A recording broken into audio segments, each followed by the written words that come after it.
Howdy YouTube! Thank you for finding me on YouTube. My name is Mabu Nakagawa.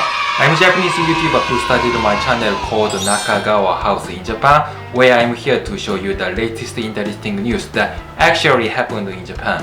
If you enjoyed or you got something useful from my video, please give it a like and subscribe to my channel as you want, okay? I always welcome you. Also, I have social media with Instagram and Twitter. Please go ahead and check it out if you're interested. Then you'll find more amazing Japanese stuff over there. I would like to wrap up weekly Japanese news and report you with my personal opinion in about 10 minutes.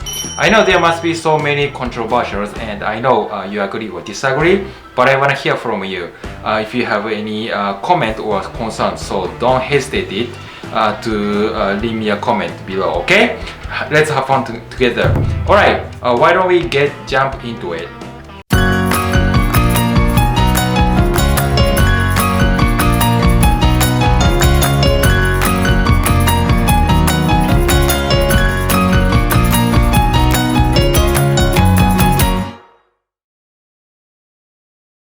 Today, looking at the fact that actually involved in entire Japanese community, I firstly start with what happened and what gives you a good view of what's going on in Japan, and afterwards I make a conclusion. Sounds all good? I give you my honest opinion. Let's have a look at the article anyway. Taxi driver only get paid at $5 a month this summer. See folks? A month. Okay? Not a minute. A month. Here's what happens. Let's go over the sample chart up here.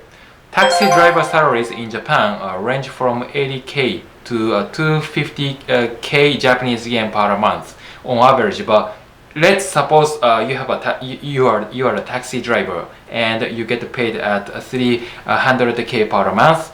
And if you keep working for 3 months in a row, you get how much? 900k Japanese yen, right? If you divide the amount by 90 days, which is considered as 3 months, you get 10k Japanese yen per day. Okay? This is just an easy example. If the company can't let you work for any reason like economic depression or coronavirus outbreak or whatever, they have to ask you to be on annual leave. If they force you to leave the company for no reasons or they fire you, it's illegal here. Based on Japanese Labor Standard Act, the company is supposed to be paid a leave allowance due to the company's convenience. So in this case, 60% of a day allowance, which means 6k Japanese yen, right? Furthermore, if you work 22 days from Monday to Friday a month, you are supposed to receive 130 to 1,000 Japanese yen. However, if your salary is down to 150k a month, you get 60% of a day allowance. So eventually, if you work the same 22 days from Monday to Friday a month, you only get 66,000 Japanese yen. I'm not good at the number, so correct me if I'm wrong, but this is absolutely absurd. Yeah, very, very stupid, man, everyone. The company actually doesn't let you work for more than 20 days a month.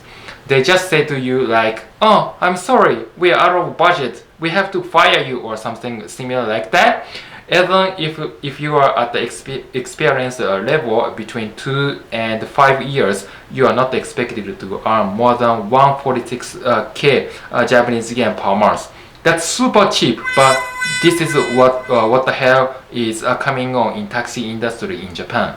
Well, in terms of future transportation system of automatic vehicle and share economy, for instance, I guess the occupation with taxi driver will be being diminished in the not too distant future. So there's no surprising that a taxi business is no longer good as an occupation. If you are a real taxi driver, I'm sorry to tell you, but you should shift your main income from taxi business to something else. If you live in the center of a big city like Tokyo, you never need both your vehicle and your driver's license. You can just call for car sharing. You know what it is, right? For those who don't really know what the sharing economy is, let me just tell you the definition. You know what? I would say a sharing economy is the principle that is constantly evolving. I mean, it's a technology to facilitate the exchange, the access of goods or services between two or more parties. So even under the corona situation, a part of the business market in Japan about the sharing economy is getting bigger and bigger than I was actually thinking. If you are from America, you have to have your own vehicle, and I don't think sharing economy is expected to generate annual revenue of, let's say, trillions of dollars in America. But if you are in a small country like Japan or especially Bangkok in Thailand, driving a vehicle is not always necessary. Let's have a look at the example with Times. Time Inc. is one of the biggest asset management company where manage and operate parking facilities are constructed on land.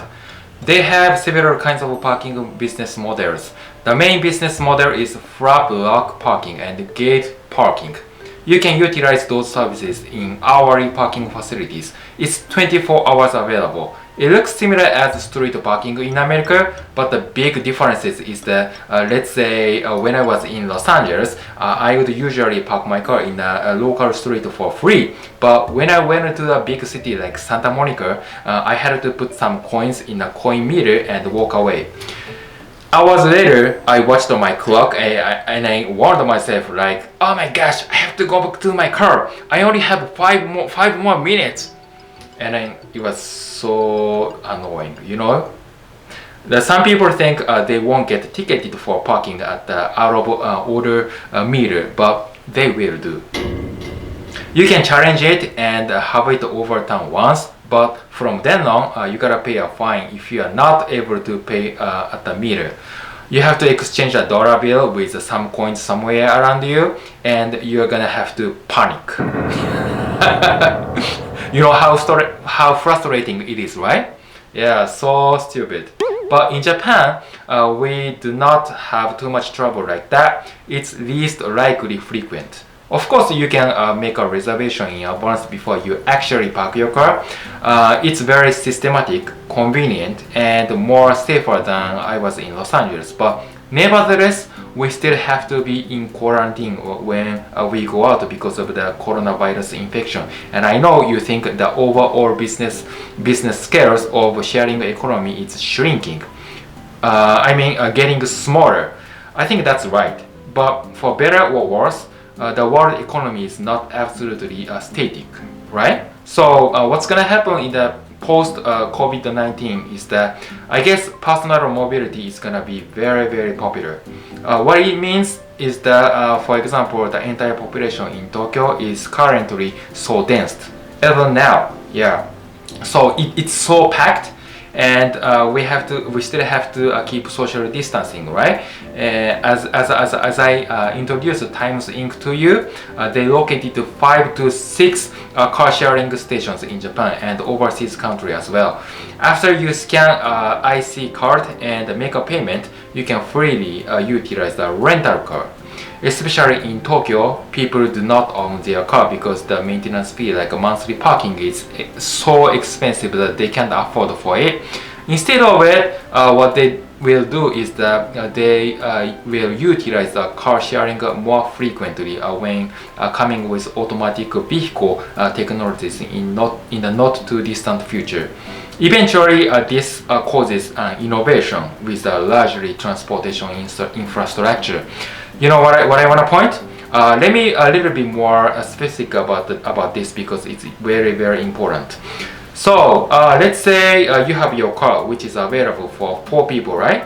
Front and the back seat. And every single time you go out, you do not really drive a car with other 3 people. When you go to the company or when you go to school, you have to drive your car alone. So that's wasteful. So I think the personal car for 1 seat, which is a personal mobility, will be very popular in terms of it. if my perspective is right, what happened is that vehicle industry like Toyota, Honda, Nissan will be getting smaller as well, and the production line is gonna be corrupted as well as supply chain. The car dealers is gone, and what the hell? The next thing is gonna happen is that what? Workers who making money in the automobile industries are gonna be fired like taxi drivers. I show you in the beginning of the video today. Once again, I'm sorry to tell you this. If you are a real taxi driver or you have a vehicle related job, you should shift your main income from automobile business to something else. I never say it's urgent, but at least you may want to keep a note in the bottom of your mind. Hopefully it helps you. Okay, so I think that's enough for today. If you like my opinion, again, give it a like, and very much appreciate it if you subscribe to my channel. Thank you so much for watching. I see you when I see you in the next episode. Have a good weekend. ありがとうございました。お疲れ様です。またね。